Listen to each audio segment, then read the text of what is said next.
Assalamualaikum warahmatullahi wabarakatuh. Perkenalkan, nama saya Muhammad Khairul Rahman, NPM 21220033. Saya akan menjelaskan tentang praaksara. Praaksara berasal dari gabungan kata, yaitu pra dan aksara. Pra artinya sebelum dan aksara berarti tulisan.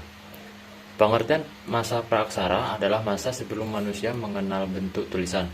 Masa praksara disebut juga dengan masa nirleka. Nir artinya tidak ada dan leka artinya tulisan. Dalam buku kehidupan masyarakat pada masa praksara, masa Hindu-Buddha, dan masa Islam, karya Triwiworo Setyaningsih, bangsa Indonesia mengakhiri masa praksara sekitar abad 4 Masehi. Prasasti Padayupa berangkat tahun abad 5 Masehi di Kuarti, Kalimantan Timur, membuktikan bangsa Indonesia telah masuk masa aksara. Zaman praaksara di Indonesia. Pembabakan zaman praaksara di Indonesia berdasarkan geologi dibagi ke dalam 4 zaman. Zaman tersebut merupakan periodisasi atau pembabakan prasejarah terdiri dari Arkeozoikum. Arkeozoikum atau zaman tertua berlangsung kira-kira 2500 juta tahun. Pada saat itu kulit bumi masih panas sehingga tidak ada kehidupan. Paleozoikum, zaman primer atau zaman hidup tua yang berlangsung 340 juta tahun. Makhluk hidup yang muncul pada zaman ini seperti mikroorganisme, ikan, amfibi, reptil, dan binatang yang tidak bertulang punggung. Mesozoikum, zaman sekunder atau zaman hidup pertengahan yang berlangsung kira-kira 140 juta tahun. Pada zaman pertengahan jenis reptil mencapai tingkat yang terbesar sehingga zaman ini juga disebut zaman reptil. Setelah berakhirnya zaman sekunder ini, maka muncul kehidupan lain yaitu jenis burung dan binatang menyusui yang masih rendah tingkatannya, sedangkan jenis reptil mengalami kepunahan.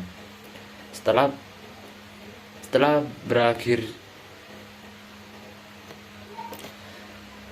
Selanjutnya adalah Neozoikum, zaman hidup baru yang dibedakan menjadi 2 zaman, yaitu Tersier atau zaman ketiga. Zaman ini berlangsung sekitar 60 juta tahun, ditandai dengan perkembangan jenis binatang menyusui seperti primata.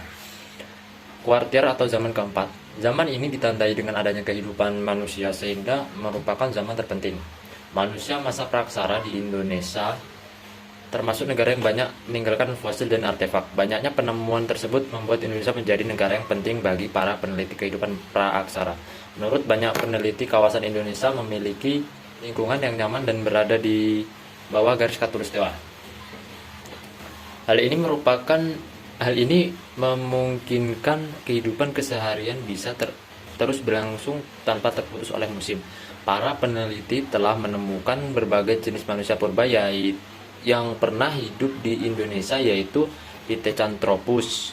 Pada tahun 1889, seorang geolog Belanda bernama B.D. van Richthofen menemukan tengkorak manusia di daerah Wajak.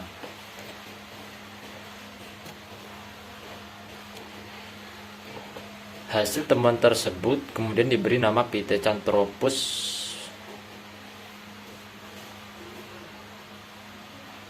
Selanjutnya adalah Homo soloensis. Berdasarkan penelitian, fosil manusia purba ini ditempatkan pada tingkatan yang lebih tinggi daripada Pithecanthropus erectus.